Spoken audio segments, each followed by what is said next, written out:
While grandpas and grandmas are known for having hearts of gold, most men and women over 50 need to take note of the effects aging can have on their heart.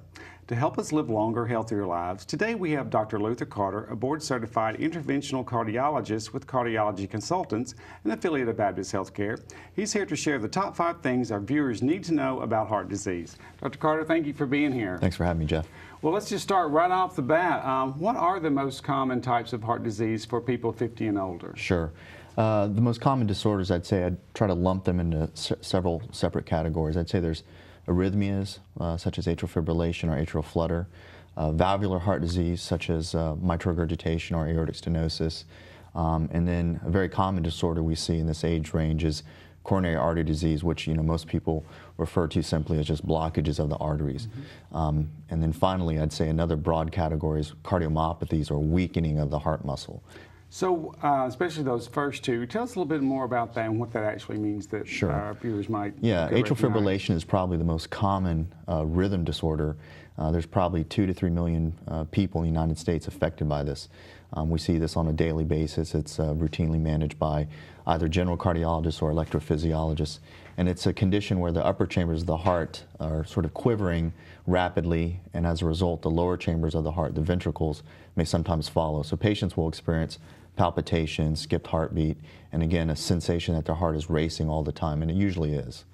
Well, these problems that you mentioned, are these things that people are born with and then they get worse as we age, or is this something that begins to manifest after a certain age? Sure.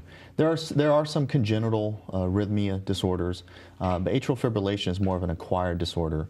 The valvular conditions, again, there are a subset of congenital valvular conditions as well. But again, a lot of them are just acquired with age. As patients age, their aortic valves, for example, may become heavily calcified, and as a result, they may narrow, and that leads to that condition I mentioned called aortic stenosis. And again, with progressive narrowing of the valve, that leads to decreased blood flow, patients experience shortness of breath, and it could eventually lead to heart failure. Well, you mentioned something they might notice like shortness of breath. How does someone know that they may have a heart disease issue? Yeah, it's often hard to discern between, shortness of breath that you would expect with exertion or something that's pathologic. Patients are really the best gauge of their illness, and I think patients who had previously been active, they're often very insightful into their condition and say, last week I could, walk around the block, et cetera, and now I get really short of breath just walking to the mailbox. And that's typically how a lot of these conditions will present. Well, I know you'll use a lot of diagnostic tools, but what are some questions you might ask them to open up this dialogue where they're explaining those situations to you? Again, routine questions we might ask patients is, obviously the broad question is, how do you feel? Again, they're great gauges of their conditions, and they're able to tell us how they're doing. More specific questions we might ask are you experiencing chest pressure or chest tightness, particularly with exertion? Again, shortness of breath. Do you have leg swelling? And again, in regards to the arrhythmias, we might ask, do you feel your heart racing or skipping or flipping and flopping? Oftentimes we find these arrhythmia conditions sort of accidentally when patients present for, say, a colonoscopy, and when we hook them to the telemetry monitoring, we notice that they have an irregular heartbeat. And then the gastroenterologist gives us a call and say, hey, we believe this patient might have atrial fibrillation, help us manage them. Okay. Well, in addition to those questions, and like I said, I know you do a lot of diagnostic testing. Tell us about some of the tests someone would have to help determine this, whether it's blood test or stress test, that type of thing. I think any patient, especially over 50, they need to be seeing their physician annually. There's routine testing. Believe it or not, just blood pressure testing is very useful for us. It helps us risk stratify a patient, determine their risk of future heart events. Again, hypertension is associated with blockages of the arteries or coronary artery disease. So just that annually with your primary care physician. Certainly cholesterol screening every year is also very important. And then there's a myriad of tests that we can perform. We have lots of exotic non-invasive testings, or tests rather. For example, nuclear stress tests, stress echocardiograms. We have CT scans of the heart that we can use to detect blockages of the arteries, ultrasound tests of the heart called echocardiograms, and annually a lot of patients will get an EKG or electrocardiogram, which is, I think people are pretty familiar with. If they've been to a doctor, they've seen the tracings of their heart, and we can look at their heart rhythm. We may be able to detect silent heart attacks. We can detect enlarged hearts.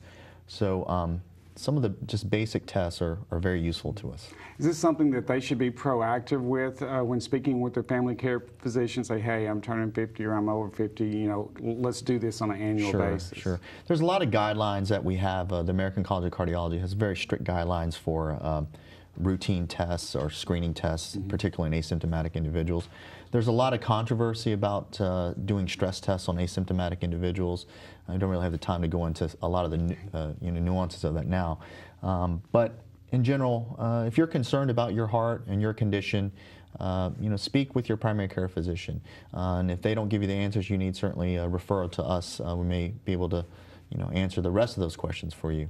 But certainly there is a role for testing in a lot of individuals. Well, what about advancement in testing? You know, you mentioned non-invasive, minimally invasive. You know, it's not the dread, that a lot of people associate with going to the doctor, especially looking into something more serious. Right, absolutely. One of the more common tests that we'll do will be a non-invasive stress test, like a stress echocardiogram or nuclear stress test rather, and we can see patients' heart function while they exercise, and we can detect blockages in the arteries, which may lead to further problems and further testing. There are, again, as I mentioned, the CT scan type tests. We can look at blockages in the arteries. We can also do coronary artery calcium screening tests. So we can take individuals and just do a very quick scan of their heart and do a calcium score.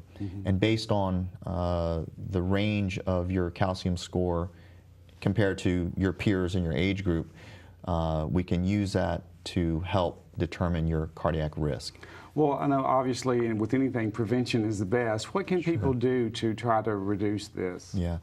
The best thing you can do is to exercise. And it sounds simple. We all are very busy. It's hard to make time for it.